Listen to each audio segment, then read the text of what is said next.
Hey everyone, it's Erica with Flying Unicorn, and today I'm going to show you how to create this layout using the May Kit of the Month. As you can see, I cut the center out of my base sheet of paper. This is just a paper saving technique. I started about an inch and a half in, and worked my way around in a square, cutting out the center so that I can later reuse it as another layer. After I removed the center of my sheet of paper, I then worked my way around all of the edges, distressing them with Tim Holtz Distress ink. After I was finished distressing all of my edges, I then took a basic plain sheet of cardstock and adhered my 12 by 12 square to it. This just gives it a little more stability. When you cut out the center, it tends to make the paper a little more flexible. After I had finished adhering my base sheet to the piece of cardstock, I then cut a second layer at 11.5 by 11.5 and distressed all four edges of that sheet of paper. After I had finished distressing all of the edges, I then added adhesive. I also pulled out my Tim Holtz ruler. It's important to make sure those first couple layers are straight so that the rest of your layers and embellishments and photos aren't crooked. After I got my second layer in position, I then cut a third layer at about 10.5 by 10.5, and then I distressed all of the edges with Tim Holtz Distress ink. After I had finished distressing all of the sides, I then adhered it into place on top of the second layer. Using my favorite Martha Stewart punch, I punched out 4 border pieces to use on my layout. As you can see, I adhered the first 2 in place so that they would be straight and so that everything else that I layered would be straight as well.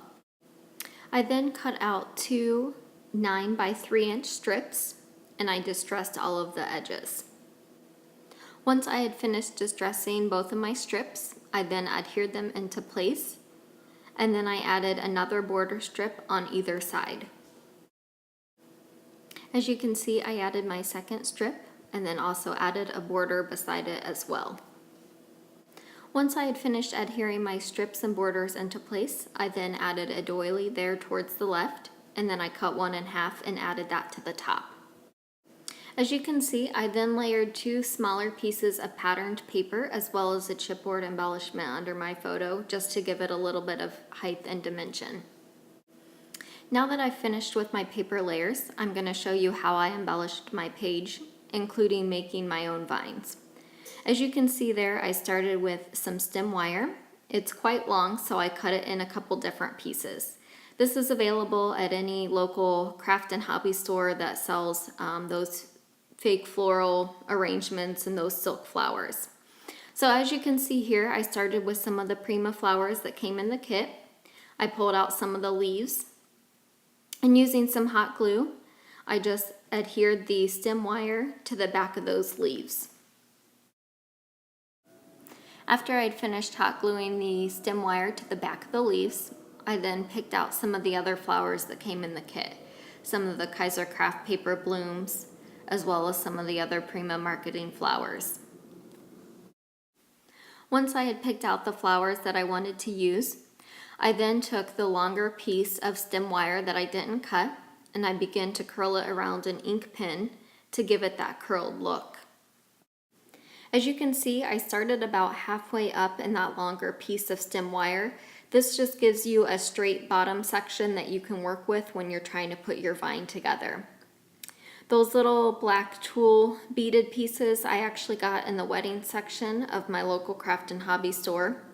And then I also pulled out some of the mini blooms from Kaiser Craft that came in the kit as well. So once I had all of my pieces together, then I just started arranging the vine. I picked up a couple different leaves, picked up a couple different flowers, just trying to get a combination that I liked and that I was happy with.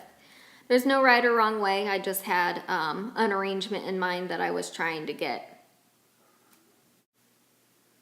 As you can see, I continued arranging and adding to my arrangement until I got the look that I was going for. Once I had gotten all of my pieces in place, then I just took one of the pieces of wire there sticking out at the bottom and just wrapped it around the rest of them to bundle them together. Once I had finished wrapping my wire there at the bottom, I then just sort of arranged the pieces the way that I wanted them. And that's how you make your own vine. You'll see on my layout that I actually made a couple more, but that's the basis and that's how you make your own. Once I made all of my vines, I then laid them out on my page, added some flowers, some chipboard pieces, some of the wood icons to embellish my layout, and this is what the final layout looks like. I hope you enjoyed my video. Thanks for watching.